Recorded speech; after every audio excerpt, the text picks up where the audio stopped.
अगर आपने मेरे चैनल को अब तक सब्सक्राइब नहीं किया है तो इस लाल बटन को दबाकर सब्सक्राइब ज़रूर करें और बगल में इस बेल बटन को ज़रूर दबाएं जिससे कि आपको आगे आने वाले सारे वीडियोस का अपडेट मिलता रहेगा। ठंड के मौसम में अलग अलग तरह की अलग अलग फ्लेवर की गर्मा गर्म चाय सभी को बहुत पसंद आती है। आज मैं आप लोगों के लिए लेकर आई हूँ इसी तरह से कश्मीरी चाय की रेसिपी। आप देख सकते हैं यहाँ पर कितनी टेम्पटिंग लग रही है, बहुत ही हेल्दी भी होती है ये। तो चलिए इसे बनाना शुरू करते हैं। कश्मीरी चाय बनाने के लिए यहाँ पर एक सॉस पैन में मैंने ले लिया है 3 कप पानी। अब इसमें मैं डाल दूँगी करीब 3 बड़े चम्मच ग्रीन टी। ग्रीन टी से कश्मीरी चाय बनती है। इसके बाद इसमें मैं डाल दूँगी कुछ खड़े मसाले जैसे कि 2 से 3 हरी इलायची, एक चक्री फूल यानी कि स्टार एनिस भी उससे कहते हैं, और 3 से 4 लौंग ले लिया है। नमक डाल दूँगी करीब 1/3 छोटा चम्मच, और 1/4 छोटा चम्मच मैंने खाने वाला सोडा डाल दिया है। अब मीडियम फ्लेम पे इस चाय पत्ती को पकाना है, इस पूरे मिक्सचर को पकाना है जब तक कि ये घटकर आधा ना हो जाए, यानी करीब 1.5 से सवा कप पानी इसमें रह जाएगा। आप चाहें तो इस चाय को और भी ज़्यादा फ्लेवरफुल बनाने के लिए अदरक या दालचीनी भी डाल सकते हैं।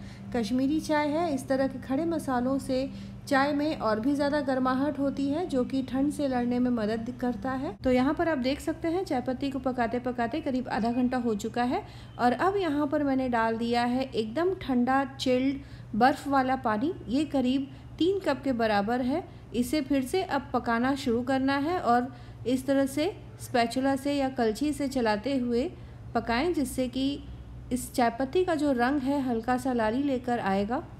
तो इस तरह से चाय पत्ती का टेम्परेचर ये देखिए यहाँ पर अचानक से कम हो जाता है बर्फ़ डालने से, और यही कारण है जिससे कि चाय पत्ती का जो रंग है हल्का सा रेडिश हो जाता है, और इसी से हमारी जो चाय है वो गुलाबी रंग की बनेगी। तो अब इसे फिर से खौलाना है जब तक कि ये पूरा मिक्सचर फिर से आधा ना हो जाए, यानी कि करीब 2 से ढाई कप के बराबर पानी रहे, बस इतना ही इसे पकाएं। यहाँ पर चाय पत्ती का रंग आप देख सकते हैं, इसमें अच्छा खासा रेडिश कलर आ गया है। तो अब आंच को बंद करके इस चाय पत्ती के मिक्सचर को छान लूँगी। इसके बाद अब दूध उबलने के लिए रख देना है। तो यहाँ पर करीब 3 कप दूध, इसे उबलने के लिए रख दूँगी। इसमें डाल दूँगी करीब 4 से 5 बड़े चम्मच चीनी, इससे अच्छी सी मिठास आ जाएगी। दूध में ही बारीक कटे हुए पिस्ता और बादाम डालकर पका लेना है। ड्राई फ्रूट्स भी खास तौर पे ठंड के मौसम में बहुत ही ज़्यादा फ़ायदेमंद होते हैं और इनको खाना चाहिए। तो इसीलिए कश्मीरी चाय में ये भी एक बहुत ही इम्पॉर्टेंट इंग्रेडिएंट है। इनको अब दूध के साथ पका लूँगी। दूध को लगातार चलाते रहूँगी इस तरह से। तो अब दूध थोड़ी देर में देखेंगे कि खौलने लगा है। तो अब इसमें 1 कप के बराबर जो चाय का मिक्सचर बना कर रखा था उसे थोड़ा थोड़ा करके डालूँगी। तो जितना स्ट्रॉन्ग आपको चाय पसंद है उतना आप इसमें चाय पत्ती का जो घोल है उसे डालें और लगातार मिक्स करते रहें। तो जितनी आपको चाय पत्ती इसमें चाहिए, जैसा रंग चाहिए वैसे आप डालकर इसे पका लें। और अब इस पूरे मिक्सचर को तब तक पकाना है जब तक कि इसमें उबाल ना आ जाए। उबाल आ जाने के बाद 2-3 मिनट और धीमी आंच पर इसको पकने दें जिससे कि बहुत ही अच्छा गुलाबी रंग आ जाएगा हमारे चाय में। फिर इसे आप कप में इस तरह से डाल दें, परोस लें। तो यहाँ पर ये देखिए चाय को छानने की ज़रूरत नहीं है क्योंकि ऑलरेडी हम इसे छान चुके हैं। और इस तरह से चाय को मैंने कप में निकाल लिया।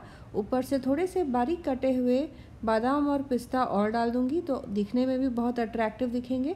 तो यहाँ पर आप देख सकते हैं कश्मीरी चाय हमारे बनकर तैयार है और दिखने में कितनी टेम्पटिंग लग रही है, पीने में भी उतनी ही स्वादिष्ट है। तो आप इस रेसिपी को ज़रूर ट्राई करें और कमेंट करें अपने एक्सपीरियंस के बारे में। दोस्तों और रिश्तेदारों के साथ भी इस रेसिपी को ज़रूर शेयर करें। मिलते हैं अगले एपिसोड में इसी तरह से एक और नई टेस्टी रेसिपी के साथ। Thanks for watching.